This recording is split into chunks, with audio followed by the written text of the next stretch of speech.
Platon, le banquet, deuxième partie. Permets-moi encore, Phèdre, dit Socrate, de poser quelques petites questions à Agathon afin que, m'étant mis d'accord avec lui, je parte de là pour faire mon discours. Je te le permets, dit Phèdre, questionne-le. Après cela, mon ami me dit que Socrate avait commencé à peu près ainsi. C'est mon avis, cher Agathon, que tu as bien débuté en disant qu'il fallait montrer d'abord ce qu'est Eros, puis ce qu'il est capable de faire. J'aime fort ce début. Voyons donc, après tout ce que tu as dit de beau et de magnifique sur la nature d'Eros, que je te pose une question sur ce point. Est-il dans la nature de l'amour qu'il soit l'amour de quelque chose ou de rien ? Je ne demande pas s'il est l'amour d'une mère ou d'un père. Il serait ridicule de demander si l'amour est l'amour qu'on a pour une mère ou un père. Mais si, par exemple, je demandais si un père, en tant que père, est le père de quelqu'un ou non, tu me dirais sans doute, si tu voulais répondre comme il faut, qu'un père est père d'un fils ou d'une fille, n'est-ce pas ? Oui, répondit Agathon.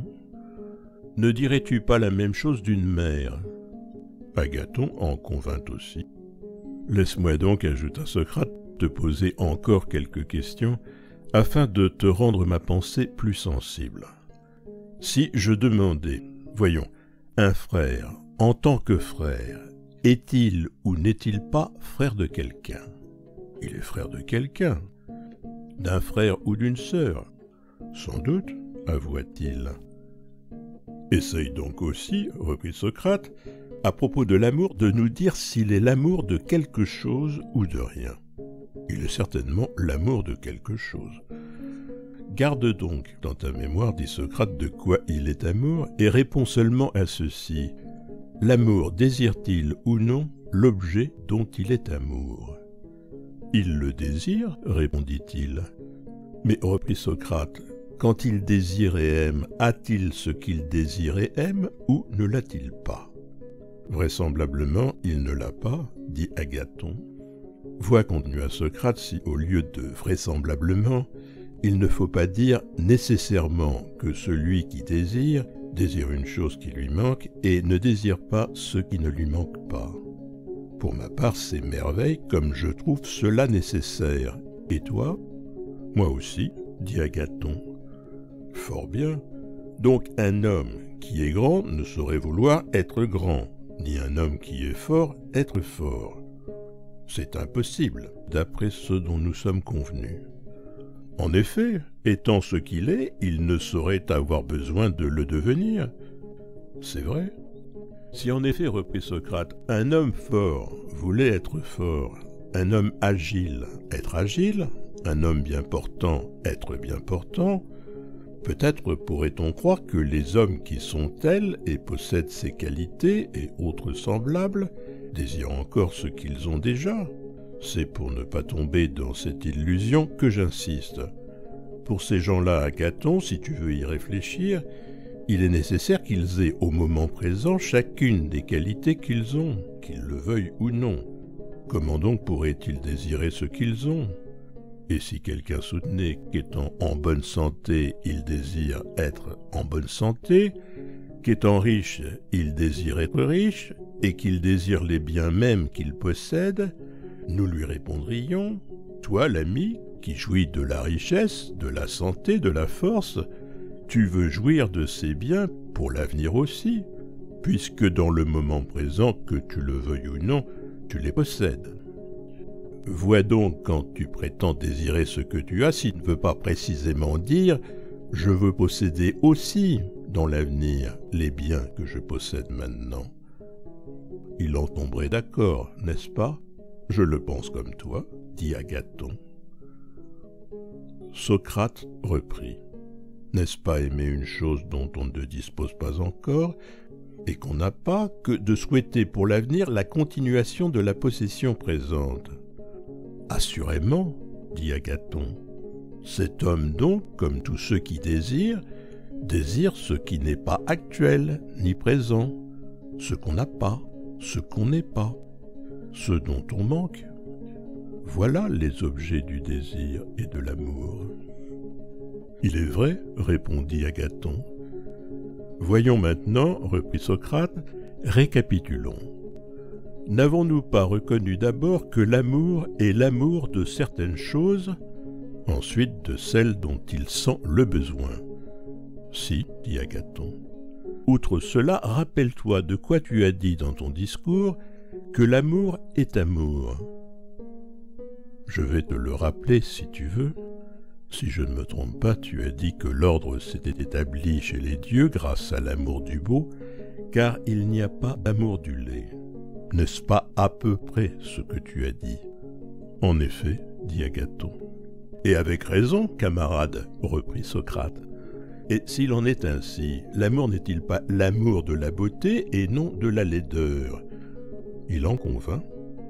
N'avons-nous pas reconnu qu'il aime ce dont il manque et qu'il n'a pas? Si, dit-il. L'amour manque donc de beauté et n'en possède pas. C'est forcé, dit-il. Mais quoi? Ce qui manque de beauté et n'en possède en aucune manière, peux-tu prétendre qu'il est beau? Non, certes. Maintiens-tu, s'il en est ainsi, que l'amour est beau? Je crains bien, Socrate, répondit Agathon, d'avoir parlé sans savoir ce que je disais.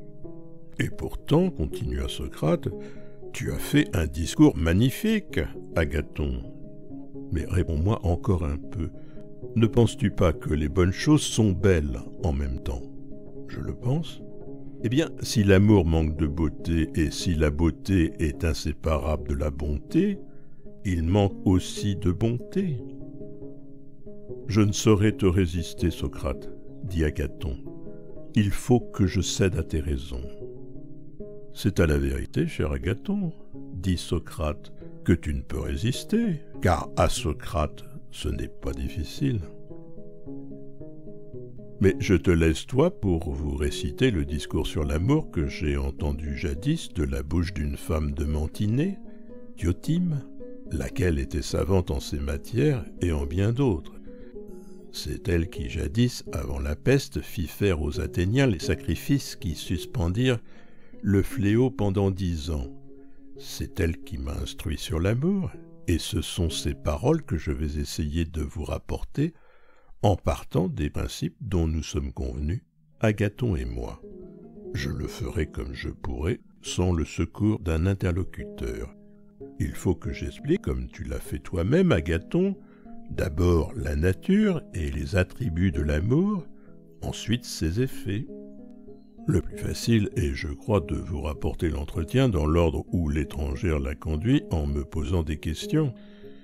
Moi aussi, je lui disais à peu près les mêmes choses qu'Agathon vient de me dire, que l'amour était un grand Dieu et qu'il était l'amour du beau. Elle me démontra alors, par les mêmes raisons que je l'ai fait à Agathon, que l'amour n'est ni beau, comme je le croyais, ni bon. « Que dis-tu, Diotime » répliquai-je. « Alors l'amour est laid et mauvais. » « Parle mieux, penses-tu que ce qui n'est pas beau soit nécessairement laid ?»« Certes. » « Crois-tu aussi que ce qui n'est pas savant soit ignorant ?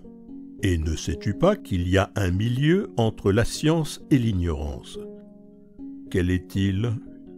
Ne sais-tu pas que c'est l'opinion vraie, mais dont on ne peut rendre raison, et qu'elle est ni science, car comment une chose dont on ne peut rendre raison serait-elle science, ni ignorance, car ce qui par hasard possède le vrai ne saurait être ignorance. L'opinion vraie est quelque chose comme un milieu entre la science et l'ignorance. C'est juste, dis-je. Ne conclus donc pas forcément que ce qui n'est pas beau est laid et que ce qui n'est pas bon est mauvais. Ainsi en est-il de l'amour. Ne crois pas parce que tu reconnais toi-même qu'il n'est ni bon ni beau, qu'il soit nécessairement laid et mauvais, mais qu'il est quelque chose d'intermédiaire entre ces deux extrêmes. Pourtant, dis-je, tout le monde reconnaît qu'il est un grand Dieu. En disant tout le monde, est-ce des ignorants, dit-elle, que tu entends parler, ou des savants aussi? De tous à la fois? Et comment, Socrate, reprit-elle en riant, serait-il reconnu comme un grand Dieu par ceux qui prétendent qu'il n'est pas même un Dieu? Qui sont ceux-là, dis-je? Toi le premier, dit-elle, moi ensuite, et moi de reprendre, que dis-tu là? Rien que je ne prouve facilement, réplique-t-elle. Dis-moi, n'est-ce pas ton opinion que tous les dieux sont heureux et beaux? Et oserais-tu soutenir que parmi les dieux, il y en ait un qui ne soit pas heureux ni beau? Non, par Zeus, répondis-je. Or, les heureux ne sont-ce pas, selon toi, ceux qui possèdent les bonnes et les belles choses? Assurément si, mais tu as reconnu que l'amour, parce qu'il manque des bonnes et des belles choses, désire ces choses mêmes dont il manque. Je l'ai reconnu, en effet. Comment donc serait-il Dieu, lui qui n'a part ni aux belles ni aux bonnes choses? Il ne saurait l'être, ce me semble.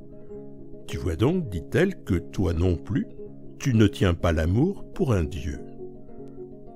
Que serait donc l'amour, dis-je? Mortel? Pas du tout. Alors quoi? Comme les choses dont je viens de parler, un milieu entre le mortel et l'immortel? Qu'entends-tu par là, Diotime? Un grand démon, Socrate. Et en effet, tout ce qui est démon tient le milieu entre les dieux et les mortels. Et quelles sont, dis-je, les propriétés d'un démon? Il interprète et porte aux dieux ce qui vient des hommes, et aux hommes ce qui vient des dieux, les prières et les sacrifices des uns, les ordres des autres et la rémunération des sacrifices. Placé entre les uns et les autres, il remplit l'intervalle de manière à lier ensemble les parties du grand tout. C'est de lui que procède toute la divination et l'art des prêtres relativement aux sacrifices, aux initiations, aux incantations et à toute la magie et la sorcellerie. Les dieux ne se mêlent pas aux hommes, c'est par l'intermédiaire du démon que les dieux conversent et s'entretiennent avec les hommes, soit pendant la veille, soit pendant le sommeil, et l'homme savant en ces sortes de choses est un démoniaque, tandis que l'homme habile en quelque autre chose, art ou métier, n'est qu'un artisan. Ces démons sont nombreux, il y en a de toutes sortes, l'un d'eux est l'amour. De quel père, dis-je, et de quelle mère est-il né? C'est un peu long à raconter, répondit Diotime, je vais pourtant te le dire. Quand Aphrodite naquit, les dieux célébrèrent un festin. Tous les dieux, y compris Poros, fils de Métis. Le dîner fini, Pénia, voulant profiter de la bonne chère, se présenta pour mendier et se tint près de la porte. Or, Poros, enivré de nectar, car il n'y avait pas encore de vin, sortit dans le jardin de Zeus et, alourdi par l'ivresse, il s'endormit. Alors Pénia, poussée par l'indigence, eut l'idée de mettre à profit l'occasion pour avoir un enfant de Poros. Elle se coucha près de lui et conçut l'amour. Aussi l'amour devint-il le compagnon et le serviteur d'Aphrodite, parce qu'il fut engendré au jour de naissance de la déesse, et parce qu'il est naturellement amoureux du beau, et qu'Aphrodite est belle. Étant fils de Poros et de Pénia, l'amour en a reçu certains caractères en partage. D'abord, il est toujours pauvre, et loin d'être délicat et beau, comme on se l'imagine généralement, il est dur, sec, sans souliers, sans domicile, sans avoir jamais d'autre lit que la terre, sans couverture, il dort en plein air, près des portes et dans les rues. Il tient de sa mère et l'indigence est son éternelle compagne. D'un autre côté, suivant le naturel de son père, il est toujours à la piste de ce qui est beau et bon. Il est brave, résolu, ardent, excellent chasseur, artisan de ruses toujours nouvelles, amateur de science, plein de ressources, passant sa vie à philosopher, habile sorcier, magicien et sophiste. Il n'est par nature ni immortel ni mortel, mais dans la même journée, tantôt il est florissant et plein de vie, tant qu'il est dans l'abondance, tantôt il meurt, puis renaît grâce au naturel qu'il tient de son père.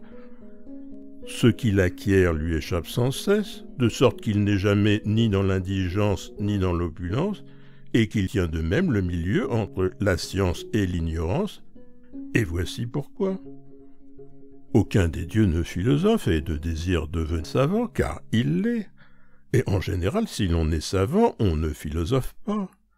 Les ignorants non plus ne philosophent pas, et ne désirent pas devenir savants, car l'ignorance a précisément ceci de fâcheux que, n'ayant ni beauté, ni bonté, ni science, on s'en croit suffisamment pourvu. Or, quand on ne croit pas manquer d'une chose, on ne la désire pas. Je demandais quels sont donc, Diotime, ceux qui philosophent, si ce ne sont ni les savants, ni les ignorants. Un enfant même, répondit-elle, comprendrait tout de suite que ce sont ceux qui sont entre les deux, et l'amour est de cela. En effet, la science compte parmi les plus belles choses. Or, l'amour est l'amour des belles choses. Il est donc nécessaire que l'amour soit philosophe. Et s'il est philosophe, qu'il tienne le milieu entre le savant et l'ignorant. Et la cause en est dans son origine, car il est fils d'un père savant et plein de ressources, mais d'une mère sans science ni ressources. Voilà, mon cher Socrate, quelle est la nature du démon. Quant à la façon dont tu te représentais l'amour, ton cas n'a rien d'étonnant. Tu t'imaginais, si je puis le conjecturer de tes paroles, que l'amour est l'objet aimé et non le sujet aimant. Voilà pourquoi, je pense, tu te le figurais si beau. Et en effet, ce qui est aimable, c'est ce qui est réellement beau, délicat, parfait et bienheureux. Mais ce qui aime a un tout autre caractère, celui que je viens d'exposer. Je repris, il faut se rendre à ton raisonnement, étrangère, car il est juste. Mais l'amour étant tel que tu viens de le dire, quel service rend-il aux hommes? C'est justement, Socrate, ce que je vais à présent tâcher de t'apprendre, dit-elle. Tu connais la nature et l'origine de l'amour, et tu reconnais toi-même qu'il est l'amour des belles choses.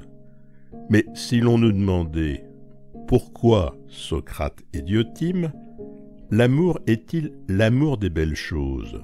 Ou, pour parler plus clairement, en aimant les belles choses, qu'aime-t-on? Je répondis, les avoir à soi. Cette réponse, dit-elle, appelle une autre question qui est celle-ci. Qu'est-ce qu'aura celui qui possédera les belles choses? Je répondis que je ne pouvais répondre au pied levé à une pareille question. Mais si par exemple, dit-elle, substituons le mot bon au mot beau, on te demandait, voyons Socrate, quand on aime les bonnes choses, qu'aime-t-on? Les posséder, répondis-je. Et qu'est-ce qu'aura celui qui possédera les bonnes choses? La réponse, dis-je, est plus facile, il sera heureux. C'est en effet, dit-elle, dans la possession des bonnes choses que consiste le bonheur, et l'on n'a plus besoin de demander pourquoi celui qui désire le bonheur veut être heureux. On est arrivé au terme de la question, ce me semble. C'est juste, dis-je. Mais cette volonté et cet amour sont-ils selon toi communs à tous les hommes, et tous veulent-ils toujours posséder ce qui est bon? Qu'en penses-tu? Je pense, dis-je, qu'ils sont communs à tous les hommes. Pourquoi donc, Socrate, reprit-elle, ne disons-nous pas de tous les hommes qu'ils aiment, puisqu'ils aiment tous et toujours les mêmes choses, mais que les uns aiment et les autres non? Cela m'étonne aussi, dis-je. Cesse de t'étonner, dit-elle, car c'est à une espèce d'amour particulière que nous réservons le nom d'amour, lui appliquant le nom du genre entier. Pour les autres espèces, nous nous servons d'autres mots. Un exemple, dis-je? En voici un. Tu sais que le mot poésie représente bien des choses. En général, on appelle poésie la cause qui fait passer quelque chose du non-être à l'existence, de sorte que les créations dans tous les arts sont des poésies, et que les artisans qui les font sont tous des poètes. C'est vrai.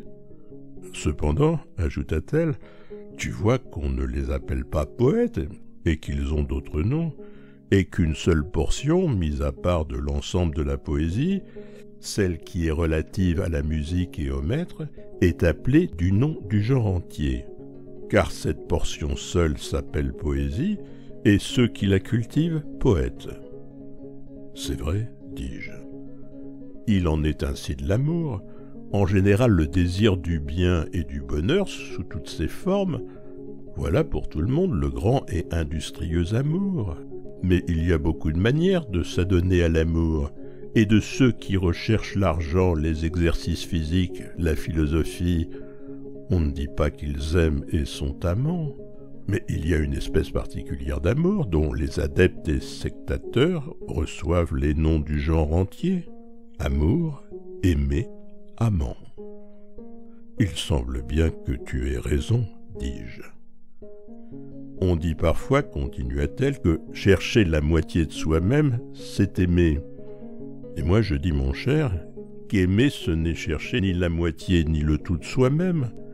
Si cette moitié et ce tout ne sont pas bons, puisque les hommes consentent à se laisser couper les pieds et les mains quand ces parties d'eux-mêmes leur paraissent mauvaises, car ce n'est pas, je pense, à ce qui lui appartient que chacun de nous s'attache, à moins qu'il ne regarde le bien comme une chose qui lui est propre et fait partie de lui-même, et le mal comme une chose étrangère, car les hommes n'aiment que le bien, n'est-ce pas ton avis ? Si, par Zeus, répondis-je. Donc, reprit-elle, on peut dire simplement que les hommes aiment le bien. Oui, répliquai-je. Mais ne faut-il pas ajouter, reprit-elle, qu'ils aiment que le bien soit à eux? Il le faut ajouter, et non seulement qu'il soit à eux, continua-t-elle, mais qu'il soit à eux toujours. Oui aussi. L'amour est donc en somme, dit-elle, le désir de posséder toujours le bien. C'est parfaitement exact, répondis-je.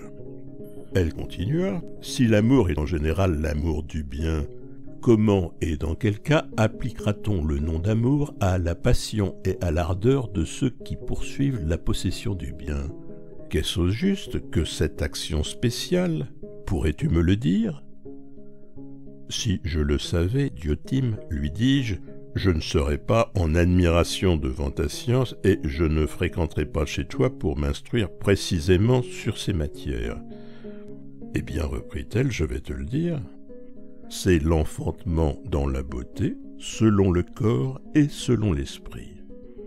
Il faut être devin, dis-je, pour saisir ce que tu dis, et je ne comprends pas. Eh bien, reprit-elle, je vais parler plus clairement. Tous les hommes, dit-elle, sont féconds, Socrate, selon le corps et selon l'esprit.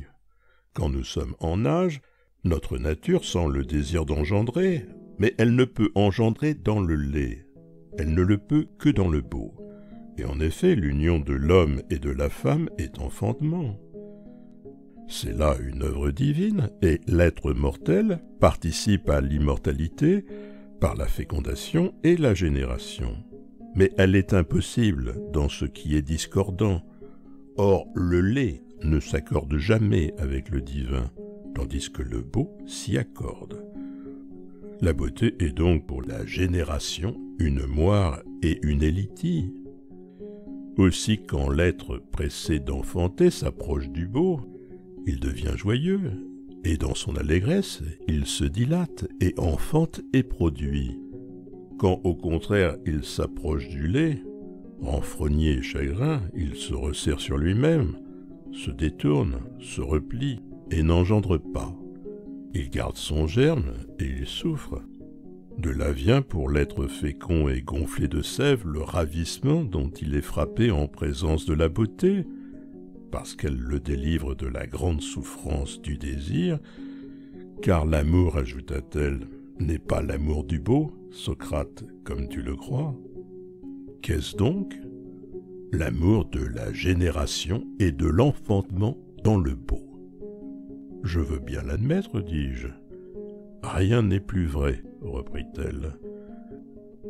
Mais pourquoi de la génération? Parce que la génération est pour un mortel quelque chose d'immortel et d'éternel. Or, le désir de l'immortalité est inséparable du désir du bien, d'après ce dont nous sommes convenus. Puisque l'amour est le désir de la possession perpétuelle du bien, il s'ensuit nécessairement que l'amour est aussi l'amour de l'immortalité. Tout ce que je viens de dire, je l'ai recueilli de sa bouche quand elle parlait de l'amour. Un jour, elle me demanda quelle est, à ton sens, la cause de cet amour et de ce désir, Socrate. N'as-tu pas observé dans quelle crise étrange sont tous les animaux, ceux qui volent comme ceux qui marchent, quand ils sont pris du désir d'enfanter, comme ils sont tous malades et travaillés par l'amour, d'abord au moment de s'accoupler, ensuite quand il faut nourrir leur progéniture, comme ils sont prêts à la défendre, même les plus faibles contre les plus forts, et à mourir pour elle, comme ils se laissent torturer eux-mêmes par la faim pour la sustenter, et comme ils sont prêts à tous les sacrifices en sa faveur. À l'égard des hommes, ajouta-t-elle, on pourrait croire que c'est la réflexion qui les fait agir ainsi. Mais pour les animaux, quelle est la cause de ces dispositions si amoureuses? Pourrais-tu le dire? J'avouai encore une fois que je l'ignorais. Elle reprit. « Et tu penses devenir jamais connaisseur en amour, en ignorant une pareille chose? Mais c'est pour cela, Diotime, je te le répète, que je m'adresse à toi, sachant que j'ai besoin de leçons. Dis-moi donc la cause de ces phénomènes et des autres effets de l'amour. Si tu crois, dit-elle, que l'objet naturel de l'amour est celui sur lequel nous sommes tombés d'accord à plusieurs reprises, quitte ton air étonné, car c'est encore ici, comme précédemment, le même principe d'après lequel la nature mortelle cherche toujours, autant qu'elle le peut, la perpétuité et l'immortalité. Mais elle ne le peut que par la génération, en laissant toujours un individu plus jeune à la place d'un plus vieux. En réalité, même dans le temps que chaque animal passe pour être vivant et identique à lui-même, dans le temps par exemple qu'il passe de l'enfance à la vieillesse, bien qu'on dise qu'il est le même, il n'a jamais en lui les mêmes choses. Mais sans cesse il rajeunit et se dépouille dans ses cheveux, dans sa chair, dans ses os, dans son sang, dans tout son corps. Et non seulement dans son corps, mais aussi dans son âme. Meurtre, caractère, opinion, passion, plaisir, chagrin, crainte. Jamais aucune de ces choses ne reste la même en chacun de nous, mais les unes naissent, les autres meurent. Mais voici qui est beaucoup plus étrange encore, c'est que nos connaissances mêmes, tantôt naissent, tantôt périssent en nous, et que nous ne sommes jamais identiques à nous-mêmes à cet égard. Et même chaque connaissance isolée est sujette à ce changement, car nous n'avons recours à ce qu'on appelle réfléchir que parce que la connaissance nous échappe. L'oubli est la fuite de la connaissance, et la réflexion, en suscitant un souvenir nouveau à la place de celui qui s'en va, maintient la connaissance de façon qu'elle paraît être la même. C'est de cette manière que tout ce qui est mortel se conserve, non point en restant toujours exactement le même, comme ce qui est divin, mais en laissant toujours à la place de l'individu qui s'en va et vieillit, un jeune qui lui ressemble. C'est par ce moyen, Socrate, ajouta-t-elle, que ce qui est mortel, le corps et le reste, participent à l'immortalité. Ce qui est immortel l'est d'une autre manière.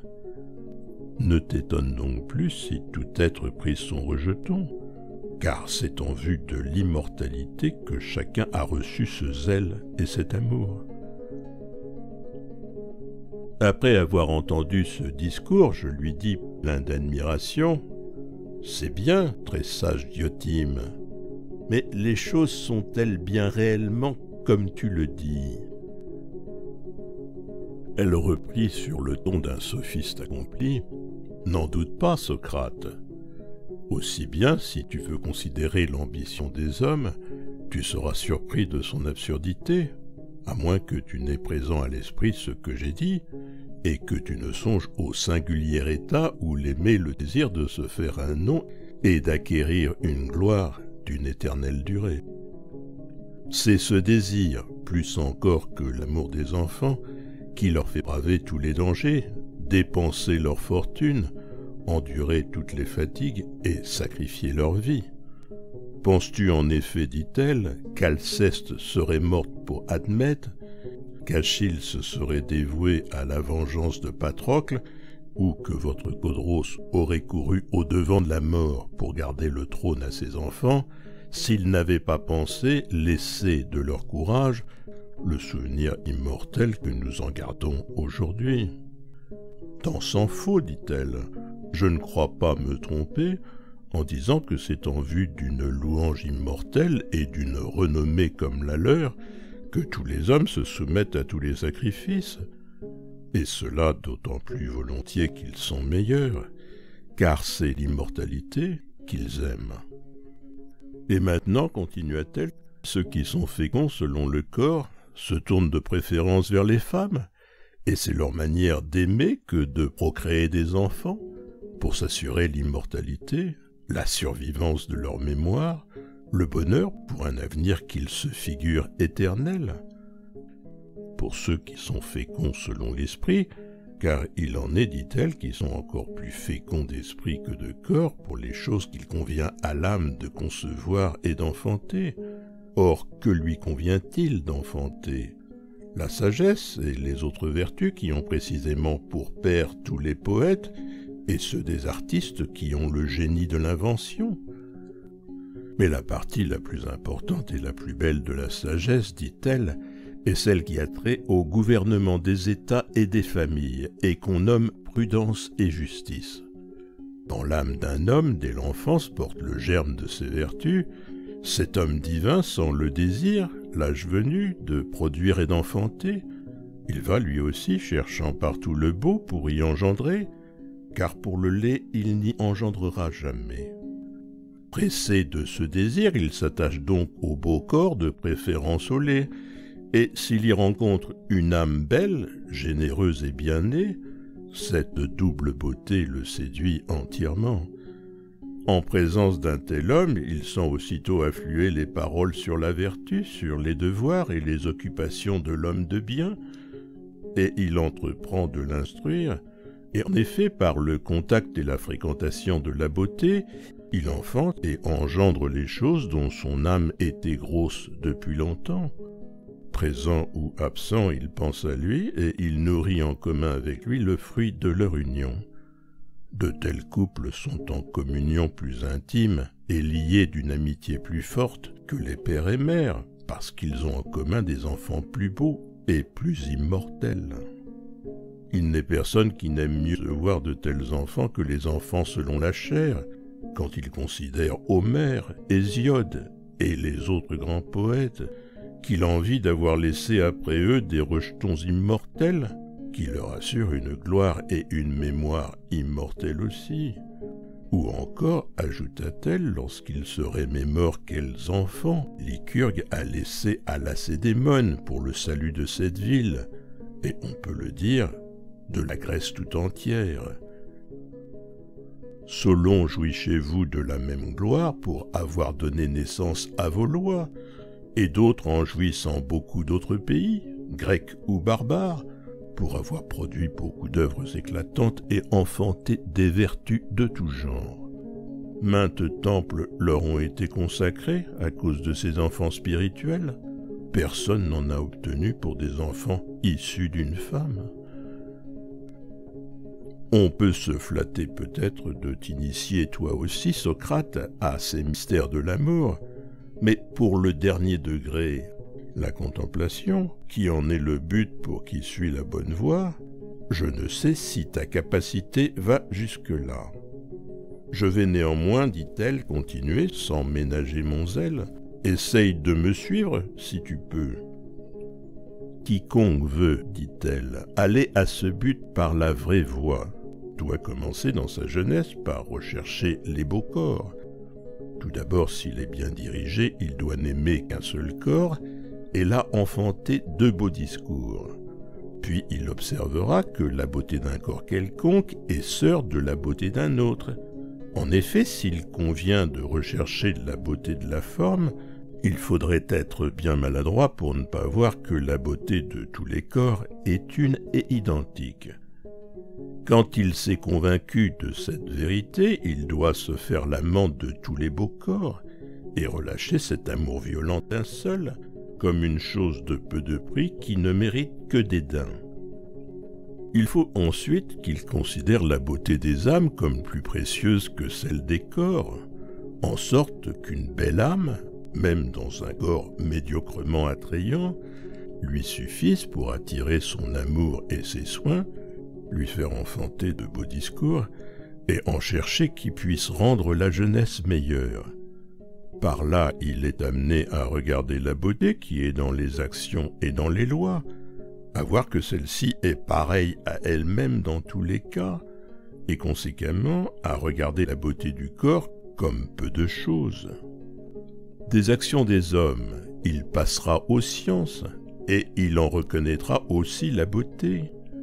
Ainsi, arrivé à une vue plus étendue de la beauté, il ne s'attachera plus à la beauté d'un seul objet, et il cessera d'aimer avec les sentiments étroits et mesquins d'un esclave. Un enfant, un homme, une action. Tourné désormais vers l'océan de la beauté et contemplant ses multiples aspects, il enfantera sans relâche de beaux et magnifiques discours, et les pensées jailliront en abondance de son amour de la sagesse, jusqu'à ce qu'enfin son esprit fortifié et agrandi aperçoive une science unique, qui est celle du beau dont je vais parler. Tâche, dit-elle, de me prêter la plus grande attention dont tu es capable. Celui qu'on aura guidé jusqu'ici sur le chemin de l'amour, après avoir contemplé les belles choses dans une gradation régulière, arrivant au terme suprême, verra soudain une beauté d'une nature merveilleuse. Celle-là même, Socrate, qui était le but de tous ses travaux antérieurs. Beauté éternelle, qui ne connaît ni la naissance ni la mort, qui ne souffre ni accroissement ni diminution, beauté qui n'est point belle par un côté, laide par un autre, belle en un temps, laide en un autre, belle sous un rapport, laide sous un autre, belle en tel lieu, laide en tel autre, belle pour ceci, laide pour cela. Beauté qui ne se représentera pas à ses yeux comme un visage, ni comme des mains, ni comme une forme corporelle, ni comme un raisonnement, ni comme une science, ni comme une chose qui existe en autrui, par exemple dans un animal, dans la terre, dans le ciel, ou dans telle autre chose. Beauté qui, au contraire, existe en elle-même et par elle-même, simple et éternelle, de laquelle participent toutes les autres belles choses, de telle manière que leur naissance ou leur mort ne lui apporte ni augmentation, ni amoindrissement, ni altération d'aucune sorte. Quand on sait élever des choses sensibles par un amour bien entendu des jeunes gens jusqu'à cette beauté, et qu'on commence à l'apercevoir, on est bien près de toucher au but, car la vraie voie de l'amour, qu'on s'y engage de soi-même ou qu'on s'y laisse conduire, c'est de partir des beautés sensibles et de monter sans cesse vers cette beauté surnaturelle, en passant comme par échelon, d'un beau corps à deux, de deux à tous, puis des beaux corps aux belles actions, puis des belles actions aux belles sciences, pour aboutir des sciences à cette science qui n'est autre chose que la science de la beauté absolue, et pour connaître enfin le beau tel qu'il est en soi. Si la vie vaut jamais la peine d'être vécue, cher Socrate, dit l'étrangère de Mantinée, c'est à ce moment où l'homme contemple la beauté en soi. Si tu la vois jamais, que te sembleront auprès d'elle l'or, la parure, les beaux enfants et les jeunes gens dont la vue te trouble aujourd'hui, toi et bien d'autres, à ce point que pour voir vos bien-aimés et vivre avec eux sans les quitter, si c'était possible, vous consentiriez à vous priver de boire et de manger, sans autre désir que de les regarder et de rester à leur côté. Songe donc, ajouta-t-elle, quel bonheur ce serait pour un homme s'il pouvait voir le beau lui-même, simple, pur, sans mélange, et contempler, au lieu d'une beauté chargée de chair, de couleurs et de cent autres superfluités périssables, la beauté divine elle-même, sous sa forme unique. Penses-tu que ce soit une vie banale, que celle d'un homme qui, élevant ses regards là-haut, contemple la beauté avec l'organe approprié et vit dans son commerce? Ne crois-tu pas, ajouta-t-elle, qu'en voyant ainsi le beau avec l'organe par lequel il est visible, il sera le seul qui puisse engendrer, non des fantômes de vertu, puisqu'il ne s'attache pas à un fantôme, mais des vertus véritables, puisqu'il saisit la vérité.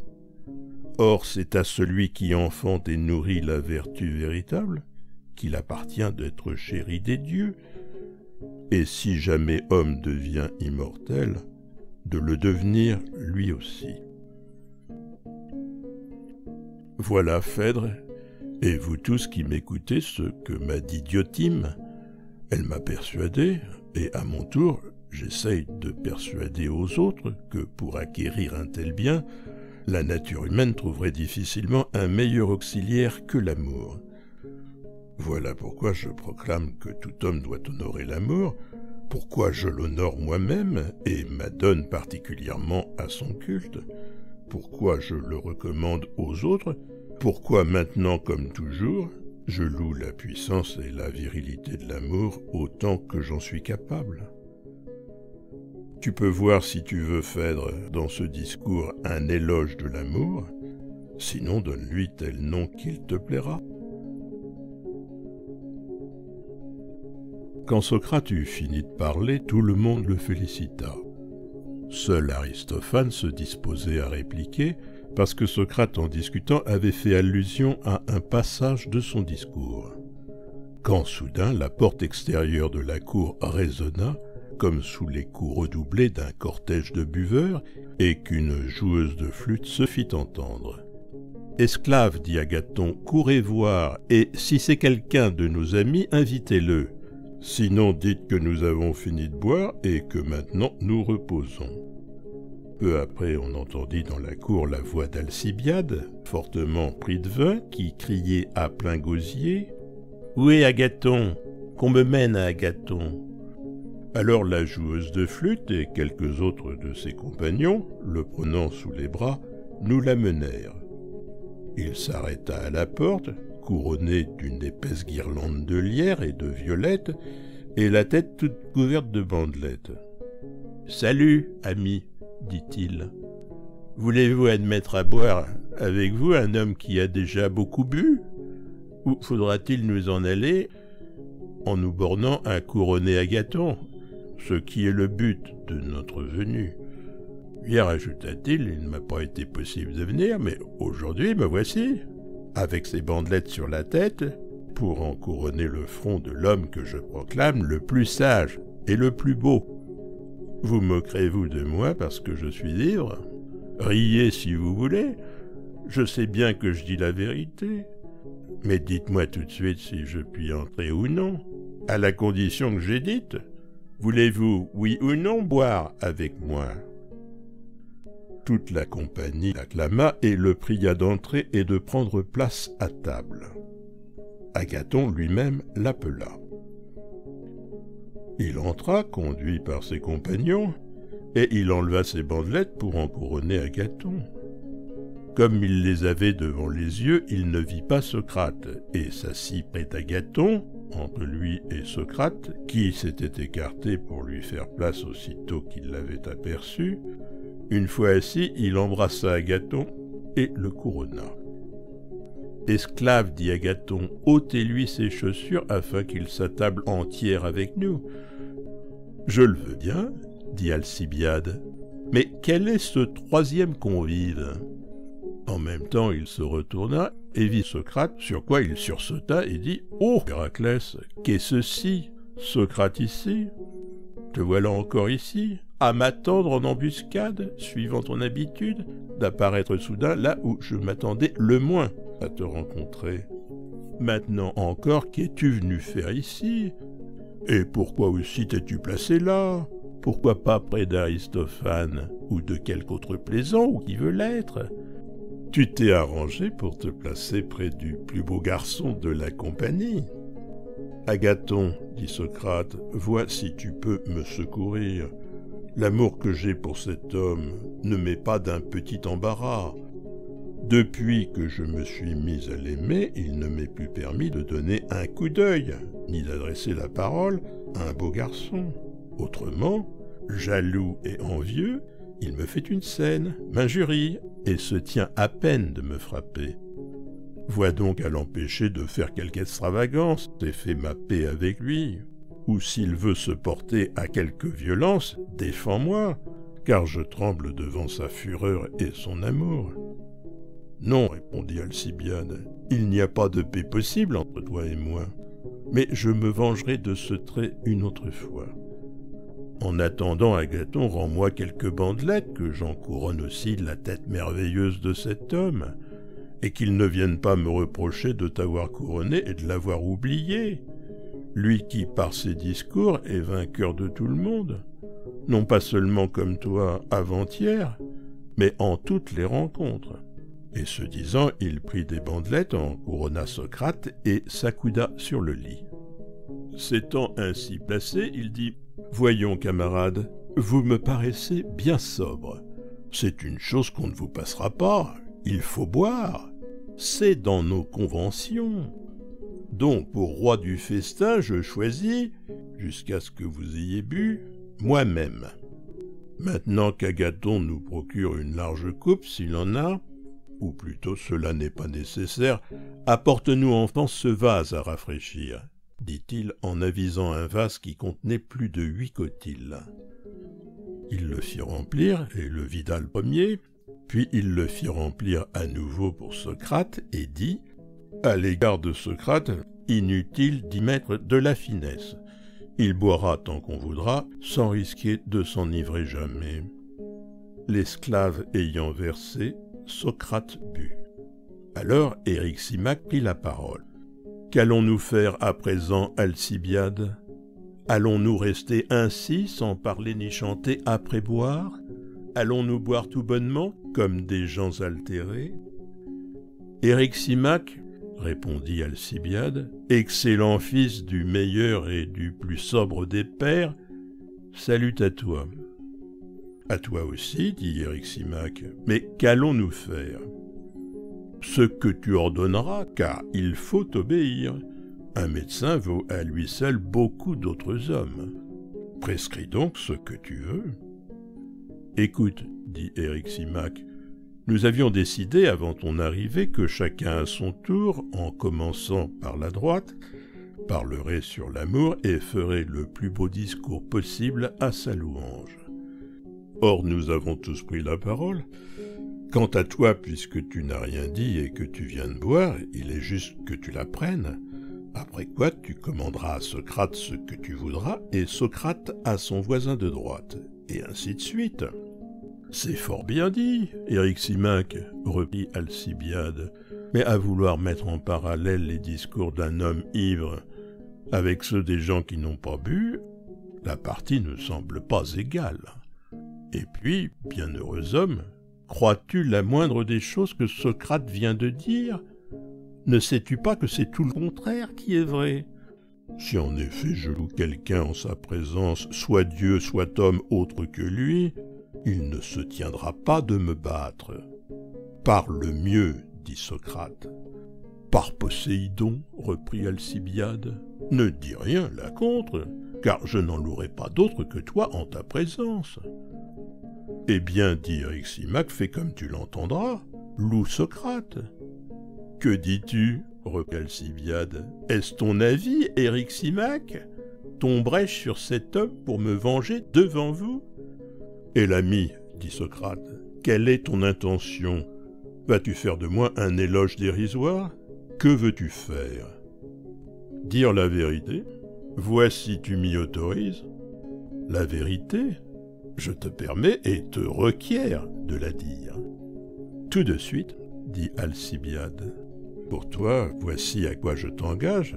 Si j'avance quelque chose qui ne soit pas vrai, coupe-moi la parole, sans te gêner, et dis que c'est un mensonge, car je ne veux pas mentir volontairement. Mais si je parle sans ordre, au hasard de mes souvenirs, n'en sois pas surpris.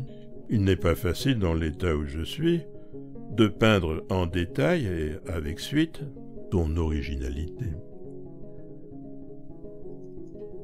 Pour louer Socrate, messieurs, je procéderai par comparaison. Lui croira peut-être que je veux le tourner en ridicule. Non, c'est un portrait réel et non une caricature que je veux tracer ainsi. Je dis donc qu'il ressemble tout à fait à ces silènes qu'on voit exposées dans les ateliers des statuaires et que l'artiste a représentées avec des syringes et des flûtes à la main. Si on les ouvre en deux, on voit qu'ils renferment à l'intérieur des statues de dieux. Je soutiens aussi qu'il ressemble au satyre Marsyas. Que tu ressembles de figure à ces demi-dieux, Socrate, c'est ce que toi-même tu ne saurais contester. Mais que tu leur ressembles aussi pour le reste, c'est ce que je vais prouver. Tu es un moqueur, n'est-ce pas? Si tu n'en conviens pas, je produirai des témoins. Mais je ne suis pas joueur de flûte, diras-tu. Si, tu l'es, et beaucoup plus merveilleux que Marsyas. Il charmait les hommes par l'effet des sons que sa bouche tirait des instruments, et on les charme encore quand on joue ses mélodies, car les airs que jouait Olympos sont, suivant moi, de Marsyas, son maître. En tout cas, qu'il soit joué par un grand artiste ou par une méchante joueuse de flûte, ces airs ont seuls le pouvoir d'enchanter les cœurs, et parce qu'ils sont divins, ils font reconnaître ceux qui ont besoin des dieux et des initiations. La seule différence qu'il y ait entre vous, c'est que tu en fais tout autant sans instrument, par de simples paroles. Quand on entend d'autres discours de quelque autre, fût-ce un orateur consommé, personne n'y prend pour ainsi dire aucun intérêt, mais quand c'est toi qu'on entend, ou qu'un autre rapporte tes discours, si médiocre que soit le rapporteur, tous, femmes, hommes faits, jeunes garçons, nous sommes saisis et ravis. Pour moi, mes amis, si je ne devais vous sembler tout à fait ivre, je prendrais les dieux à témoin de l'impression que ces discours ont produite et produisent toujours sur moi. Quand je l'entends, mon cœur palpite plus fort que celui des Corybanthes. Ces discours font jaillir les larmes de mes yeux, et je vois force gens qui éprouvent les mêmes émotions. En écoutant Périclès et d'autres grands orateurs, j'ai souvent pensé qu'ils parlaient bien, mais je ne ressentais pas d'émotion pareille. Mon cœur n'était pas troublé, et je ne m'indignais pas d'avoir une âme d'esclave. Mais ce nouveau Marsyas m'a souvent mis dans des dispositions telles que je trouvais insupportables la vie que je menais. Tu ne diras pas, Socrate, que cela n'est pas vrai. Et encore maintenant, je sens bien que si je voulais prêter l'oreille à ces discours, je n'y résisterais pas, j'éprouverais les mêmes émotions, car il me force d'avouer qu'étant moi-même imparfait en bien des choses, je me néglige moi-même pour m'occuper des affaires des Athéniens. Aussi je suis forcé de me boucher les oreilles, comme devant les sirènes, pour le quitter et le fuir, si je ne veux pas rester là, assis près de lui jusqu'à la vieillesse. J'éprouve devant lui seul un sentiment qu'on ne croirait pas trouver en moi, celui d'avoir honte devant quelqu'un. Il est le seul devant qui je rougisse. Je sens bien l'impossibilité de contester qu'il ne faille faire ce qu'il ordonne. Mais quand je l'ai quitté, je sens aussi que l'ambition des honneurs populaires reprend le dessus. Aussi je le fuis comme un esclave marron, et quand je le vois, je rougis de mes aveux passés, et souvent je voudrais qu'il ne fût pas au monde. Mais s'il en était ainsi, je sais bien que j'en aurai encore plus de chagrin. C'est au point que je ne sais comment faire avec cet homme-là. Tel est l'effet que les airs de flûte de ce satyre ont produit sur moi et sur beaucoup d'autres, mais je vais vous donner d'autres preuves de sa ressemblance avec ceux à qui je l'ai comparé, et des merveilleuses qualités qu'il possède, car sachez-le, personne de vous ne connaît Socrate. Moi je vais vous le faire connaître puisque j'ai commencé. En apparence, Socrate est amoureux des beaux garçons et tourne sans cesse autour d'eux avec des yeux ravis. D'autre part, il ignore tout et ne sait rien. Il en a l'air du moins. Cela n'est-il pas d'un Silène? Tout à fait. Ce sont en effet des dehors sous lesquels il se cache, comme le Silène sculpté. Mais si vous l'ouvrez, mes chers convives, de quelle sagesse vous le trouverez rempli.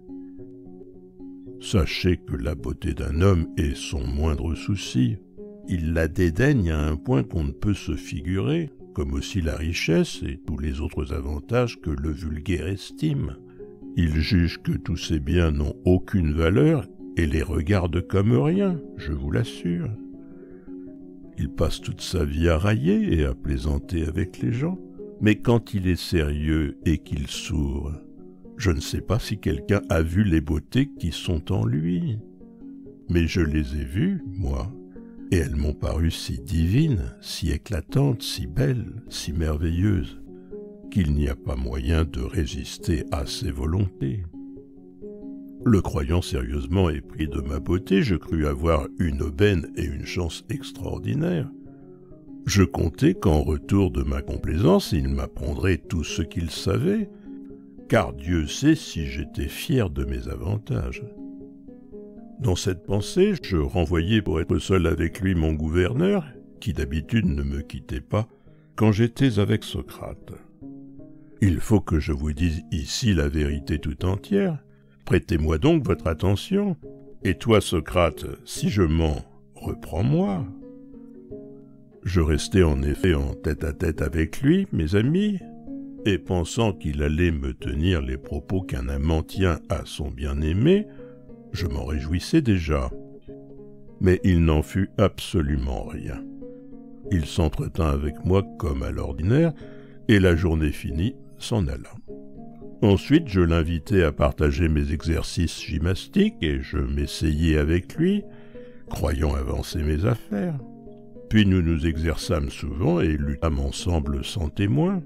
Que vous dirais-je, je n'en étais pas plus avancé.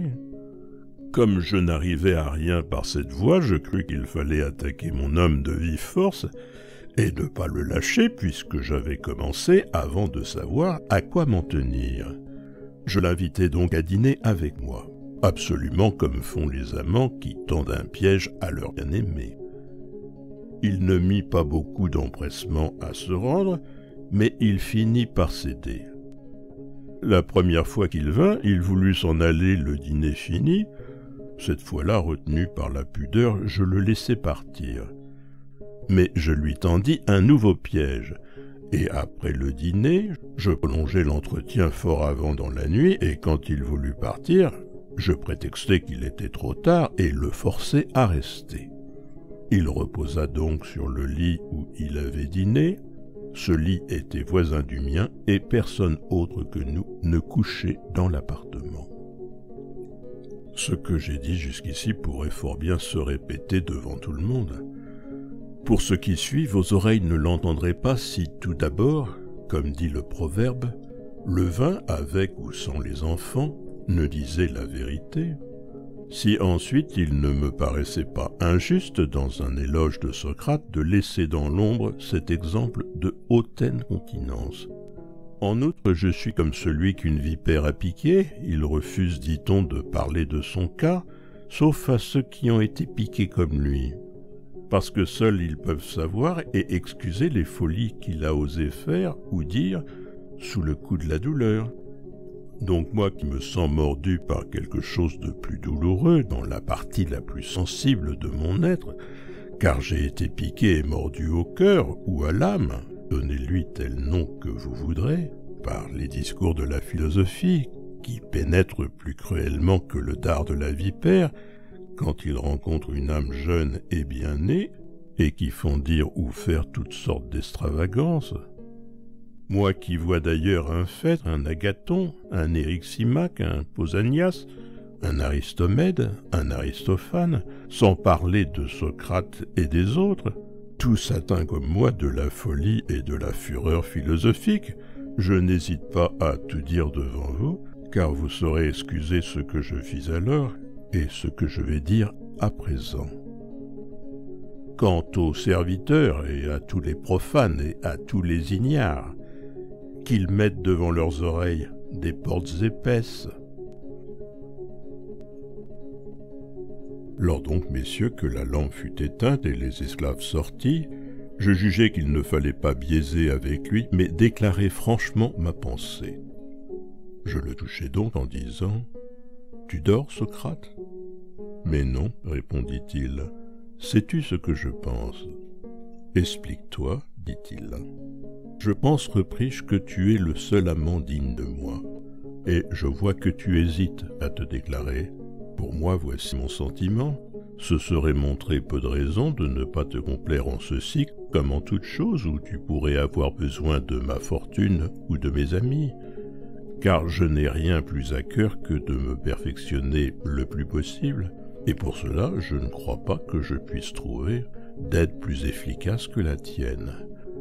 Aussi je rougirais beaucoup plus devant les sages de ne pas céder au désir d'un homme comme toi, que je ne rougirais devant la foule des sots de te céder. » À ce discours, il répondit avec l'ironie ordinaire qui le caractérise. « Mon cher Alcibiade, il semble bien réellement que tu n'es pas un mal avisé. Si ce que tu viens de dire de moi est véritable, et si je possède le pouvoir de te rendre meilleur, en ce cas tu aurais vu en moi une inconcevable beauté, bien supérieure à la beauté de tes formes. Or si après une telle découverte, tu essayes d'entrer en relation avec moi pour échanger beauté contre beauté, c'est un marché passablement avantageux que tu veux faire, puisque tu prétends obtenir des beautés réelles pour des beautés imaginaires, et que tu songes à échanger en réalité du fer contre de l'or. Mais mon bel ami, regarde-y de plus près et prends garde de te faire illusion sur mon peu de valeur. Les yeux de l'esprit ne commencent à être perçants que quand ceux du corps commencent à baisser. Toi, tu es encore loin de cet âge. » Là-dessus, je lui dis, pour ce qui est de moi, je viens de dire mon sentiment, et tout ce que j'ai dit, je le pense. Toi, de ton côté, vois ce que tu juges le plus à propos pour toi et pour moi. « Bien parlé, dit-il. À l'avenir, nous nous consulterons pour prendre le parti le plus à propos pour tous deux, sur ce point comme sur les autres. » Après cet échange de propos, je pensais qu'il était blessé du trait que je lui avais décroché. Je me levai sans lui permettre de rien ajouter, et déployant sur lui mon manteau, car on était en hiver, je me couchai sous la vieille capote de cet homme-là, et jetant mes deux bras autour de cet être vraiment divin et merveilleux, je passai ainsi la nuit entière. Sur ce point non plus, Socrate, tu ne me donneras pas de démenti. Malgré ses avances, loin de se laisser vaincre par ma beauté, il n'eut pour elle que dédain, dérision, insulte. Et pourtant ma beauté n'était pas peu de chose à mes yeux.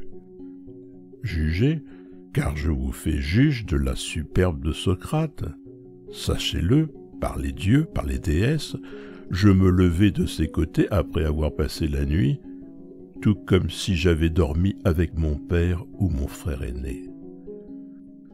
À partir de ce moment, vous pouvez penser dans quel état j'étais. Je me croyais méprisé, et j'admirais néanmoins son caractère, sa continence et sa force d'âme. J'avais rencontré un homme introuvable à mes yeux pour la sagesse et la fermeté. Le fait est que je ne pouvais lui en vouloir et renoncer à sa compagnie, et que d'autre part je ne voyais pas le moyen de le gagner, car je le savais bien plus complètement invulnérable à l'argent qu'Ajax ne l'était au fer. et la seule amorce par laquelle j'espérais le prendre n'avait pu le retenir. J'étais donc embarrassé, et j'allais asservi à cet homme comme nul ne le fut jamais à personne. Voilà ce qui m'était arrivé quand vint l'expédition de Potidée. Nous y prîmes part tous deux, et il se trouva que nous mangions ensemble. Tout d'abord, pour les travaux de la guerre, il se montra supérieur non seulement à moi, mais encore à tous les autres. Par exemple, quand nous étions coupés de nos ravitaillements, comme il arrive à la guerre, et réduits à jeûner, les autres n'étaient rien auprès de lui pour supporter les privations. En revanche, faisions-nous bombance, il était homme à en jouir mieux que personne. Et si on le forçait à boire, quoiqu'il ne boive pas volontiers, il avait raison de tout le monde. Et ce qu'il y a de plus étonnant, c'est que jamais personne ne l'a vu ivre. Vous en aurez la preuve tout à l'heure, je pense. Pour endurer le froid, les hivers sont terribles en ce pays-là, il se montrait étonnant. C'est ainsi qu'un jour, par la gelée la plus forte qui se puisse voir, alors que personne ne mettait le pied dehors ou ne sortait que bien emmitouflé, chaussé, les pieds enveloppés de feutre et de peau d'agneau, on le vit sortir avec le même manteau qu'il avait l'habitude de porter, et marcher pieds nus sur la glace plus aisément que les autres avec leurs chaussures, et les soldats le regardaient de travers, croyant qu'il les bravait. Et voilà ce que j'avais à dire sur son endurance, mais ce que fit et supporta ce vaillant, en campagne là-bas, il vaut la peine de l'entendre. Il s'était mis à méditer et il était debout, à la même place, depuis le point du jour, poursuivant une idée, et comme il n'arrivait pas à la démêler, il restait debout, obstinément attaché à sa recherche. Il était déjà midi, les soldats l'observaient et se disaient avec étonnement les uns aux autres « Socrate est là, debout, à méditer depuis le point du jour ». Enfin, sur le soir, quelques Ioniens, après avoir dîné, apportèrent leur lit de camp dehors, car on était alors en été, pour coucher au frais tout en observant Socrate, pour voir s'il resterait encore debout la nuit. Et lui se tint en effet dans cette posture jusqu'à l'apparition de l'aurore et le lever du soleil, puis il s'en alla après avoir fait sa prière au soleil. Voulez-vous savoir ce qu'il était dans les combats ? Car ici aussi il faut lui rendre justice. Dans la bataille à la suite de laquelle les stratèges m'attribuèrent le prix du courage, je ne dus mon salut qu'à lui seul. J'étais blessé, il ne voulut pas m'abandonner, et il sauva tout ensemble et mes armes et moi-même. Pour moi, Socrate, en ce temps-là même, je priais les stratèges de te donner le prix. Sur ce point non plus, je ne crains ni reproche ni démenti de ta part. Mais les stratèges étant décidés, par égard à mon rang, à m'accorder le prix, toi-même tu insistas plus qu'eux-mêmes pour qu'il me fût donné plutôt qu'à toi. Voici encore, messieurs, une autre rencontre où la conduite de Socrate mérite votre attention. C'était lors de la déroute de l'armée à Délion. Le hasard m'amena près de lui, j'étais à cheval, lui à pied en hoplite. Nos soldats étant en pleine déroute, ils se retiraient avec la chasse. Je les rencontre par hasard, et aussitôt que je les aperçois, je les exhorte à avoir bon courage, et les assure que je ne les abandonnerai pas. En cette occasion, je pus observer Socrate mieux encore qu'à Potidée, car j'avais moins à craindre étant à cheval. Je remarquai d'abord combien il était supérieur à la chasse pour le sang-froid. Je le vis ensuite qu'il a, comme dans les rues d'Athènes, s'avancer, suivant ton expression, Aristophane, en plastronnant et jetant les yeux de côté, et qui observait froidement amis et ennemis. Et il sautait aux yeux même de loin que si on s'attaquait à un tel homme, il se défendrait vaillamment. Aussi s'éloignait-il sans être inquiété, lui et son compagnon. Généralement, à la guerre, on n'attaque même pas les hommes qui montrent de telles dispositions. On poursuit plutôt ceux qui fuient à la débandade. On pourrait citer encore beaucoup d'autres traits admirables à la louange de Socrate. Cependant, en ce qui concerne sa conduite en général, peut-être en pourrait-on dire autant d'un autre. Mais voici qui est tout à fait extraordinaire, c'est qu'il ne ressemble à aucun homme, ni du temps passé, ni du temps présent. Achille a des pareils, on peut lui comparer Brasidas et d'autres, Périclès a les siens, par exemple Nestor, Anténor et d'autres encore. À tous les grands hommes, on trouverait des pairs en chaque genre. Mais un homme aussi original que celui-ci et des discours pareils aux siens, on peut les chercher. On n'en trouvera pas d'approchant ni dans le temps passé ni dans le temps présent, à moins de le comparer à ceux que j'ai dit, aux Silènes et aux Satyres, car lui et ses discours n'admettent aucune comparaison avec les hommes. Effectivement, c'est une chose que j'ai omis de dire en commençant, que ces discours ressemblent exactement à des Silènes qui s'ouvrent. Si en effet l'on se met à écouter les discours de Socrate, on est tenté d'abord de les trouver grotesques. Tels sont les mots et les tournures dont il enveloppe sa pensée, qu'on dirait la peau d'un injurieux satyre. Il parle d'ânes battés, de forgerons, de cordonniers, de tanneurs, et il semble qu'il dit toujours les mêmes choses dans les mêmes termes, en sorte qu'il n'est lourdeau ignorant qui ne soit tenté d'en rire. Mais qu'on ouvre ses discours et qu'on pénètre à l'intérieur, on trouvera d'abord qu'ils renferment un sens que n'ont point tous les autres, ensuite qu'ils sont les plus divins et les plus riches en images de vertu, qu'ils ont la plus grande portée, ou plutôt qu'ils embrassent tout ce qu'il convient d'avoir devant les yeux pour devenir honnête homme. Voilà, messieurs, ce que je trouve à louer dans Socrate. J'y ai mêlé mes reproches pour l'injure qu'il m'a faite. Et je ne suis pas le seul qui l'ait ainsi traité. Il en a fait autant à Charmide, fils de Glaucon, à Eutimède, fils de Dioclès, et à nombre d'autres, qu'il trompe en se donnant comme amant, tandis qu'il prend plutôt le rôle du bien-aimé que de l'amant. Je t'avertis toi aussi, Agathon, pour que tu ne te laisses pas duper par cet homme-là, et qu'instruit par notre expérience, tu prennes garde à toi, et n'imite pas l'enfant qui, au dire du proverbe, est pris pour être appris. Quand Alcibiade eut fini de parler, on rit de sa franchise et de ce qu'il paraissait encore épris de Socrate. « On ne dirait pas que tu as bu, Alcibiade, reprit Socrate, car tu n'aurais jamais tourné si subtilement autour de ton sujet pour essayer de couvrir le but de ton discours, but dont tu n'as parlé qu'à la fin, comme d'une chose accessoire, comme si tu n'avais pas pris la parole dans l'unique but de jeter la brouille entre Agathon et moi, en prétendant que je dois t'aimer et n'aimer que toi, et qu'Agathon doit être aimé de toi et de toi seul.